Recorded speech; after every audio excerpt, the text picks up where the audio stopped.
Good evening, sir. Good evening.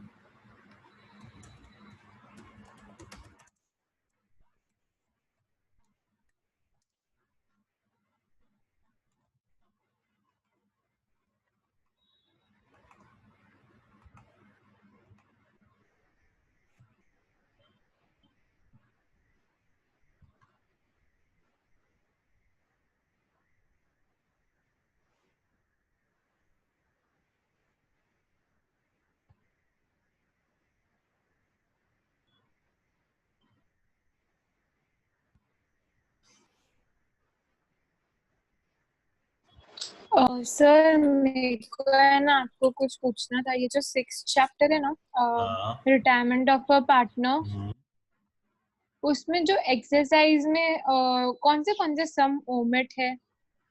जहाँ भी like कहाँ से एडजस्टेड कहाँ कैपिटल तक? का है, जिस हाँ जिस हाँ। सम में एडजस्टेड कैपिटल की बात की गई है, वो सारे सम्स हम्म। नहीं करने हैं। उसके बाद जिस सम्स के अंदर आपको रिटायरिंग पार्टनर का लोन अकाउंट बनाने को कहा गया है, वो आपको नहीं करने हैं, हम्म। Okay sir. है और ना। सर ये डेथ ऑफ अ पार्टनर में तो ये वाला टॉपिक ओमिट है ना? एक second. Date of the partner में है। Preparation of. Yes, preparation of capital account of deceased partner. Okay. और सर इसमें एक लास्ट एक छोटा सा टॉपिक है। एक minute. Section 37 of Indian partnership act 1932। ये वाला सम करना है या ये भी ओमिट है? मुझे देखना पड़ेगा ये कौन सा है क्वेश्चन, आप कौन सा बोल रहे हाँ हो। सर, 7.24 पे है। 7.24। लास्ट एक ही क्वेश्चन है।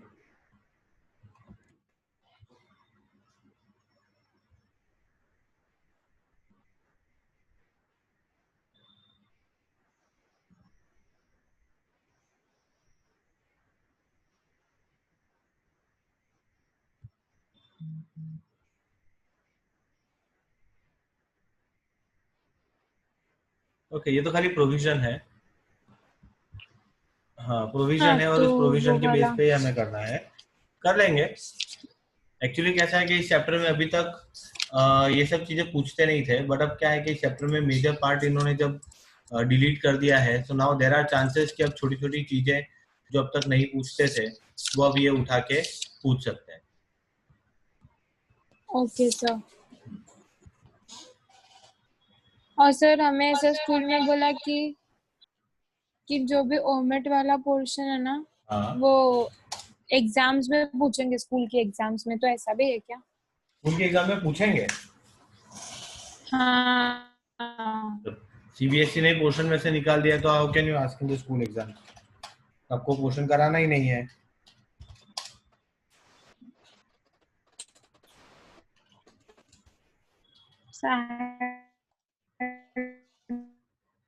क्योंकि फिर उस हिसाब से देखेंगे तो फिर हमें फिर पीछे जो अपन ने एडजस्टेड कैपिटल के जो सम्स स्किप किए हैं। They just said so. हाँ, हाँ मतलब सर, मैं वो बोल रहा सब हूँ फिर। करना पड़ेगा। यस, इन दैट केस तो फिर हमें जो टॉपिक्स हमने स्किप कर दिए क्योंकि सिलेबस में नहीं थे, वो सारे हमें वापस से करने पड़ेंगे। Okay sir.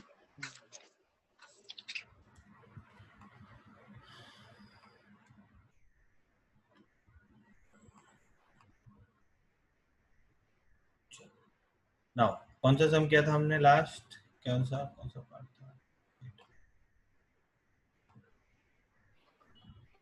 सर प्लीज आप क्या पहले बात है, क्विक मैं रिवीजन दे करा सकते रहा हूँ, हो? 2 मिनट 2 मिनट, मैं खाली अपडेट ले लेता हूँ। Okay sir.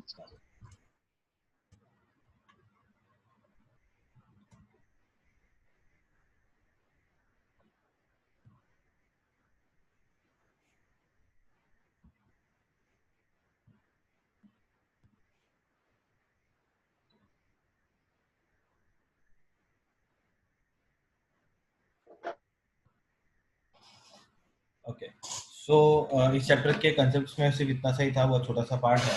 सिर्फ इतना सा ही पार्ट था दैट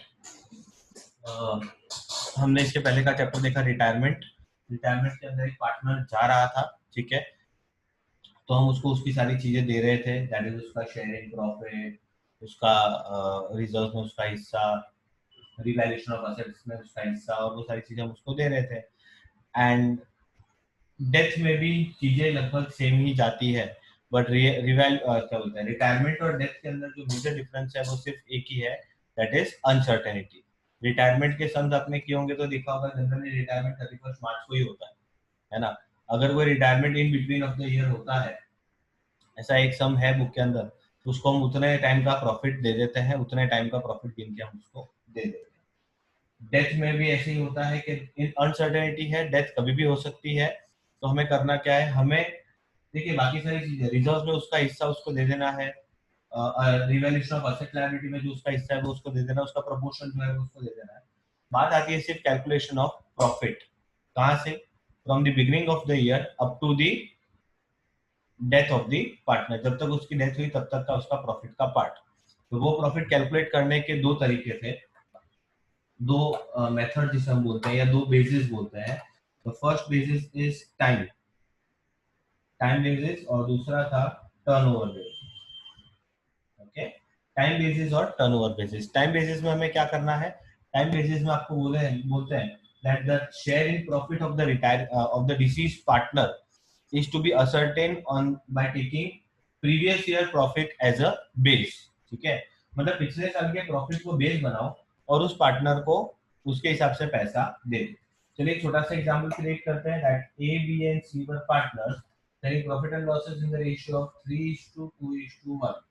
ठीक है, नाउ सी की डेथ होती है, कब हो रही है, चलिए सी की डेथ हो रही है 1 जनवरी 2020। 1 जनवरी 2020 को सी की डेथ हो जाती है, और आपको ऐसा बोल रहा है कि सी का जो शेयर इन प्रॉफिट है वो कैसे देना है, पिछले साल के प्रॉफिट को बेस बना दो। ठीक है, और आपको ऐसा बोला है कि the profit of previous year was 60,000।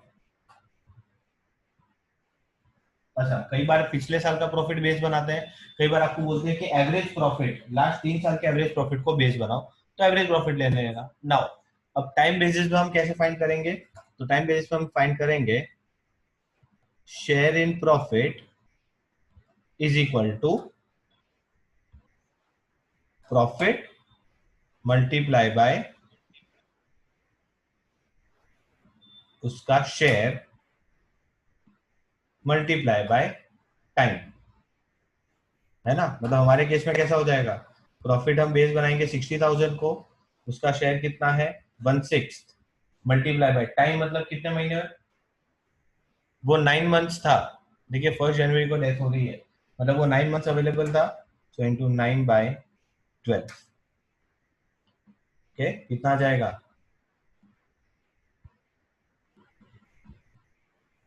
I think it is 7,500। Okay, now अच्छा, तो बात आती है कि भाई अब चलो प्रॉफिट देना तो है, but in that case general entry क्या करेंगे, तो हम जनरल एंट्री करते हैं, क्योंकि बिटवीन ऑफ द ईयर में पीएनएल नहीं बनता, तो इसको शेयरिंग प्रॉफिट देंगे हम कहां से, प्रॉफिट एंड लॉस सस्पेंस से। Profit and loss suspense account debit to C's capital. Okay, जो भी अमाउंट है यहाँ पे 7,500। सर ये profit and loss suspense account क्या है? ये ऐसा है कि देखो हम जनरली पीएनएल अकाउंट कब बनाते हैं, 31 मार्च को। हम पीएनएल अकाउंट ईयर एंडिंग होने के बाद ही बनाते हैं, बट यहाँ पे इस पार्टनर की death mid of the year हो रही है, तो मिड ऑफ द ईयर में प्रॉफिट एंड लॉस नहीं बनता, तो इसीलिए हमने एक टेम्पररी अकाउंट क्रिएट किया उसको पैसा देने के लिए, जिसका नाम है प्रॉफिट एंड लॉस सस्पेंस। ना, ये तो है प्रॉफिट की बात। अगर प्रीवियस ईयर में लॉस होता तो एग्जैक्ट इससे उल्टा एंट्री करते हैं, क्या करते हैं, C's capital to profit and तो लॉस सस्पेंस। सर फिर बाद में पीएनएल सस्पेंस कहाँ पे जाता है? पीएनएल एप्रोप्रिएशन है ना? नहीं, पीएनएल में या पीएनएल एप्रोप्रिएशन में, पीएनएल में। यस, ईयर एंड में वो क्लोज होके वहां चला जाता है। ओके, तो मतलब इस चैप्टर में हमें पीएनएल सस्पेंस भी बनाना है, पीएनएल भी कुछ बनाना नहीं है, बनाना है, कुछ पीएनएल नहीं बनाना है, एप्रोप्रिएशन कुछ भी नहीं बनाना है। बनाना है, कुछ नहीं बनाना कुछ है। भी नहीं बनाना है, खाली okay share sir. In profit find करना है। मतलब शेयर फाइंड करना है कि भाई डिसीज पार्टनर को कितना पैसा देना है, वो हमें फाइंड करना। ओके। ओके, सो ये था टाइम बेसिस। अब आ जाते हैं टर्नओवर बेसिस। टर्नओवर बेसिस में क्या होगा कि हमें तीन चीजें दे रखी होंगी। क्या? प्रीवियस ईयर का टर्नओवर। टर्नओवर मतलब क्या होता है? सेल्स। समझो प्रीवियस ईयर का टर्नओवर था 10 lakhs। ओके, प्रीवियस ईयर का प्रॉफिट, समझो प्रीवियस ईयर का प्रॉफिट था 2 lakhs।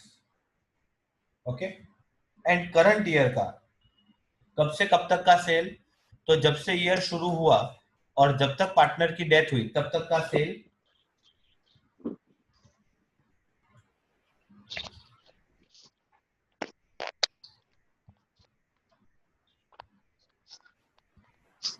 समझो तब तक का सेल दिया हुआ है आपको 6 lakh. Okay, now you have to determine the profit. कुछ नहीं करना है, डायरेक्ट इक्वेशन बना लो, या सर तो एक बार इक्वेशन रिपीट करो। वापस। प्रीवियस ईयर का टर्नओवर, प्रीवियस ईयर का प्रॉफिट, और इस ईयर का सेल कब तक, ईयर स्टार्टिंग से लेकर जब तक इस पार्टनर की डेथ हुई तब तक का सेल। तो हमें उसका प्रॉफिट ढूंढना होगा। तो सबसे पहली बात, मुझे यहाँ पे देखते ही पता चल जाता है कि मेरा प्रॉफिट परसेंटेज 20% है। भाई 10 लाख पे 2 लाख कमा रहा हूँ, मतलब 20% कमा रहा हूँ। तो 6 लाख पे 20% करूंगा तो 1,20,000 आता है। बट अगर ऐसा नहीं करना है तो बहुत इजी वे है। तो इक्वेशन बना लो कि 10 लाख का सेल तो प्रॉफिट 2 लाख, तो 6 लाख पे कितना। तो अभी सॉल्व करेंगे, आपका प्रॉफिट आएगा 1,20,000। ओके, नाउ ये 1,20,000 कब तक का प्रॉफिट है? ये 9 मंथ्स का है या 1 ईयर का है?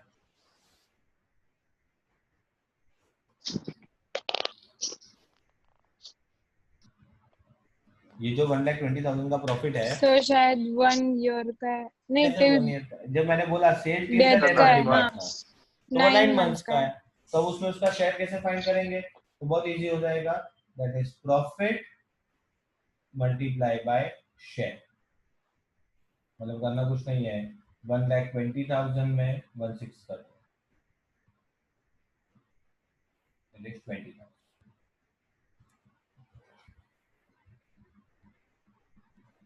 ओके, एंड एंट्री क्या होगी? एंट्री अगेन वही होगी जो इधर हुई थी, P&L suspense account debit to C's का।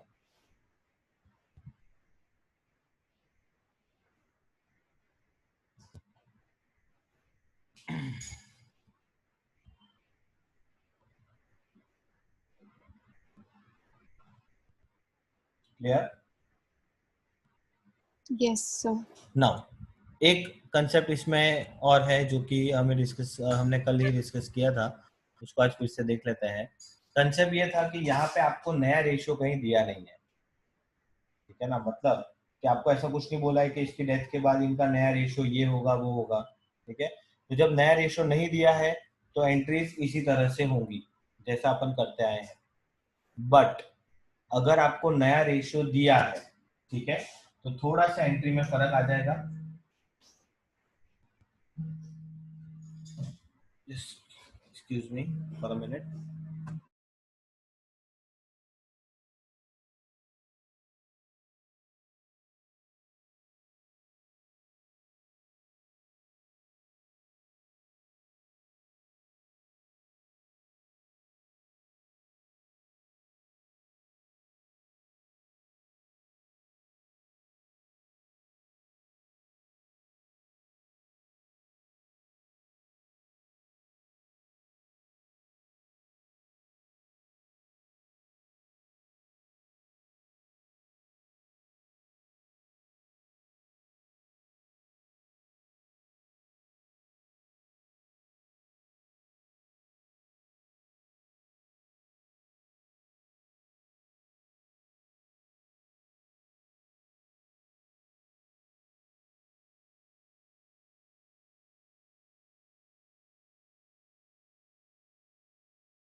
यस। सो मैं आपको ये बता रहा था दैट अगर क्वेश्चन में नया रेशियो नहीं दिया है, ठीक है, तो आपको कोई टेंशन की बात नहीं है।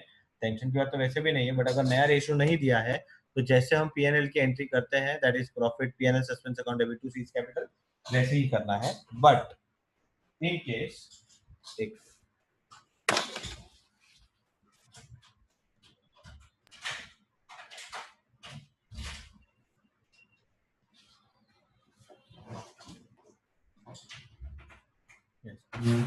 इन केस अगर आपको न्यू रेशियो दिया है, ठीक है, ध्यान रखिएगा, अगर आपको न्यू रेशियो दिया है तो you have to find out the gaining ratio, ठीक है। एक क्वेश्चन कर लेते हैं हम, दैट इज एक काम कर लेते हैं। इनका ओल्ड रेशियो ये था, उसकी डेथ के बाद इन्होंने सोचा कि भाई हमारा न्यू रेशियो कर लेते हैं 1:1। Okay, so in that case what you have to find,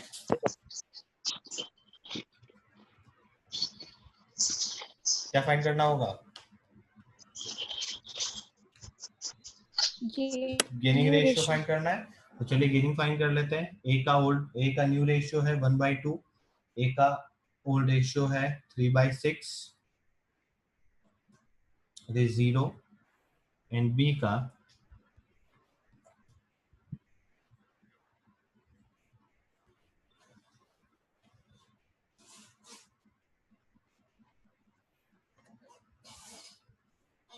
okay. तो क्या सिचुएशन है?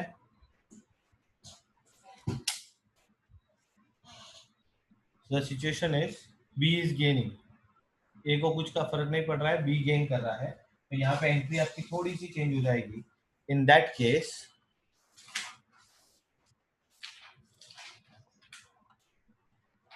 हम एंट्री पीएनएल सस्पेंस से नहीं देंगे। सर बी सैक्रिफाइस कर रहा है ना? सॉरी, अरे बी माइनस सैक्रिफाइस नहीं कर है, रहा है ना? प्लस है, ये 3 - ओके 2 होगा, प्लस है गेन रेशियो। तो इन दैट केस एंट्री थोड़ी सी चेंज हो जाएगी। जो अब तक एंट्री पीएनएल सस्पेंस से हो रही थी उसकी जगह पे अब एंट्री हो जाएगी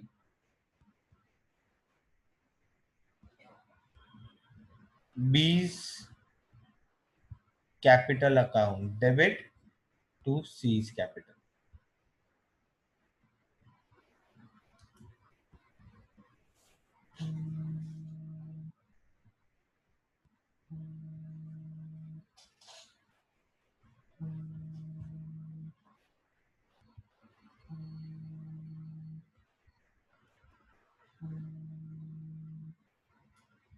ठीक है, और इस केस में भी यही एंट्री हो जाएगी। इसमें क्या होगा, B's capital account debit to C's capital 20।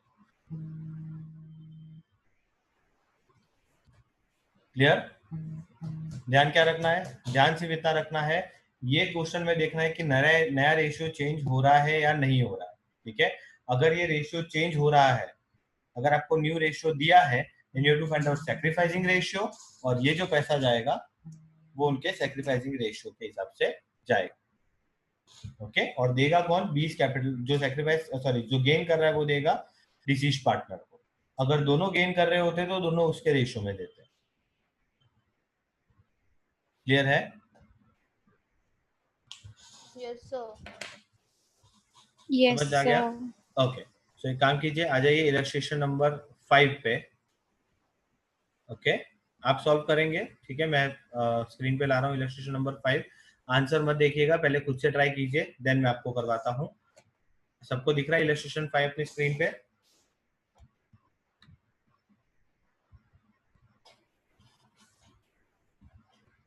Hello बेटा, can you see illustration number 5 on your screen?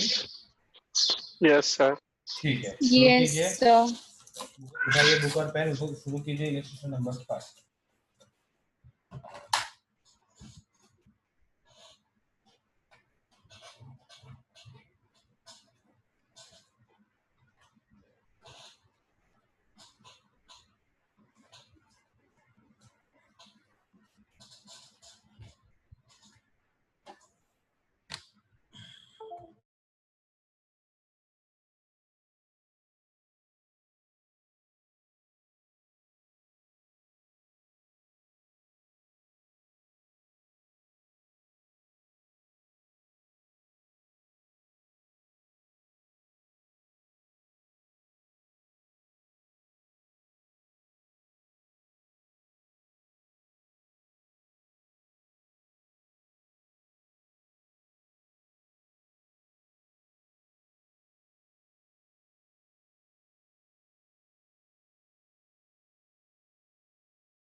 Hello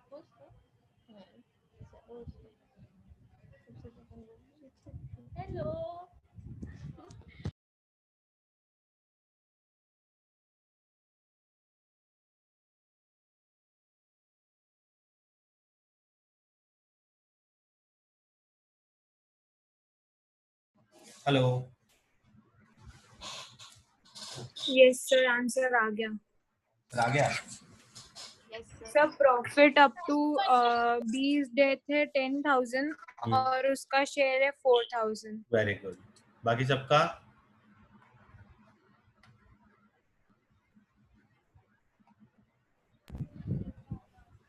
Manan Bhatia, Shubham, Sachin,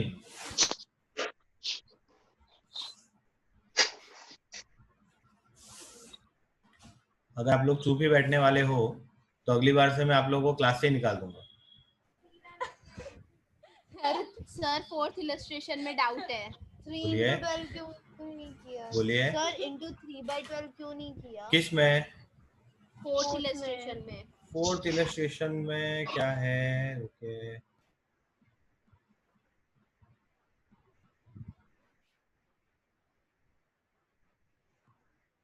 okay, fourth illustration में क्या नहीं किया? 3/12। हेलो। हाँ, वो इसीलिए नहीं किया क्योंकि आप लोगों ने क्वेश्चन नहीं पढ़ा। क्वेश्चन में पढ़ो क्या दिया हो बेटा, loss from the beginning of the accounting year till the date of death. मतलब हमारे जो जो ईयर है ना, हमारा जो ईयर चल रहा है, जो 3 महीने है, ये जो लॉस है ना वो उस 3 महीने का ही है, इसीलिए 3/12 या जो भी है डिवाइड नहीं किया। अगर यही पिछले साल का पूरा लॉस दिया होता तो हम उसको 3/12 करते।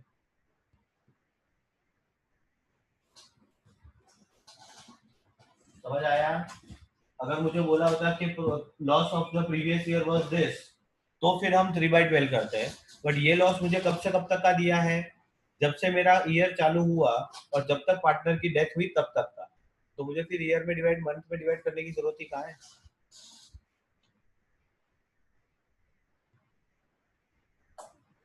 ठीक है, ओके चलो। सो हो गया सबका illustration number 5।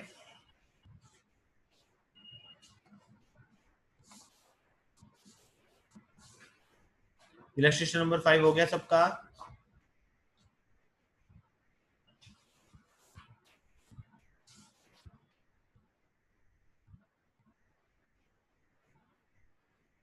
Yes sir.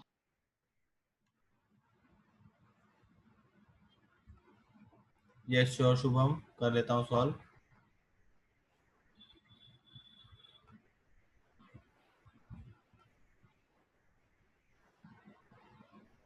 Okay देख लीजिए, जिनको नहीं आया है वो एक बार देख लीजिए। So A B and C sharing profits in the ratio of 2:1। B died on 30th June 2020. Books of account are closed on 31st March each year. Sales for the year ended 31st March 20 was 3 lakh. Okay, मतलब पिछले साल का, last year का sale of previous year was 3 lakh and sale of 1 lakh amounted between period first. अच्छा, अभी current year का जो cell है, ये जो 3 महीने है, इसका जो सेल है वो है 1 lakh amounted between period first April 30 June. Profit for the year and 31, पिछले साल का प्रॉफिट जो है वो 30,000 है। अब मैंने जैसे आपको कहा था इक्वेशन ही रखनी है, 3 लाख पे 30,000 तो 1 लाख पे कितना कितना प्रॉफिट आ जाएगा? प्रॉफिट विल बी 10,000 और उसमें डिसीज पार्टनर का शेयर, किसकी डेथ हो रही है? बी की। बी का शेयर है 2/5, सो बीज share will be 10,000 into 2 divided by 5, that is 4,000।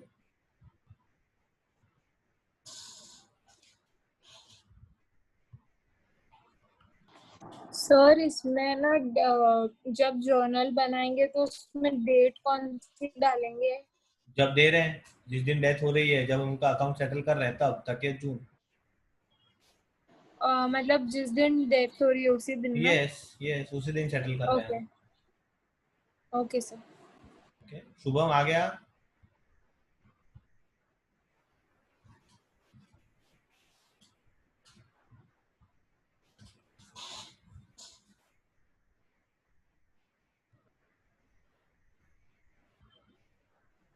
Okay, next illustration number 6। चलिए शुरू कीजिए सॉल्व करना।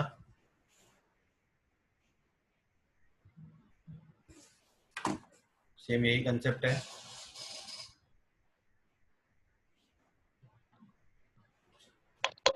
हेलो जी, कौन? सर, इसमें से कितने मार्क का क्वेश्चन आता है? इस चैप्टर में से यस सर। जनरली तो अब तक इस चैप्टर में से तो 4 मार्क का सम आता था डेथ का, या रिसीव पार्टनर का यस। कैपिटल अकाउंट बनाने को बोलते थे, हम्म। है ना। बट इस ईयर भी आई थिंक वेटेज तो सेम ही रहेगा, अराउंड 4 मार्क का भी वेटेज होगा। Okay sir. सर एक डाउट है सर, बोलिए। ये जो आपने टाइम मेथड बोला हाँ उसमें जो हम टाइम लेते हैं वो हाँ, जितना टाइम हुआ उतना लेते कि जितना यस टाइम बाकी है ऑब्वियसली, उतना नहीं लेते? नहीं नहीं नहीं, जितना टाइम उस पार्टनर ने काम किया है उतना ही टाइम का प्रॉफिट दोगे ना आप उसको। हाँ ऑब्वियसली जिस टाइम पे वो था ही नहीं, उसका अच्छा प्रॉफिट हाँ क्यों दोगे? हाँ सर ओके। ओके,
सर हो गया। बाकी सबका डन। Done sir.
डन, सबका हो गया? Yes, sir. Okay. So the next question is treatment of goodwill. इसमें ट्रीटमेंट ऑफ गुडविल वही होगा जैसा हम रिटायरमेंट में किए थे. कौन किसको पैसा देगा? So gaining to sacrifice, इसमें gaining to deceased deceased partner. Partner. ठीक है, आपको आता ही है. Try illustration number 7. देखिए कितना हो रहा है आपसे.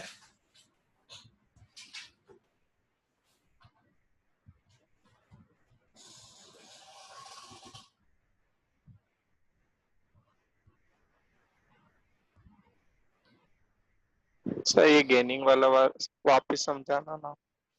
क्या चीज? सर ये You जो have to gaining find out ratio goodwill. वाला है. You have to find out the gaining ratio. Gaining ratio कैसे फाइंड करता है? New ratio minus old ratio. Okay. तो new ratio minus old ratio करिए. जो गेनिंग रेशियो आएगा उस रेशियो में वो लोग पैसा देंगे डिसीज पार्टनर को. Yes.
चलिए डन.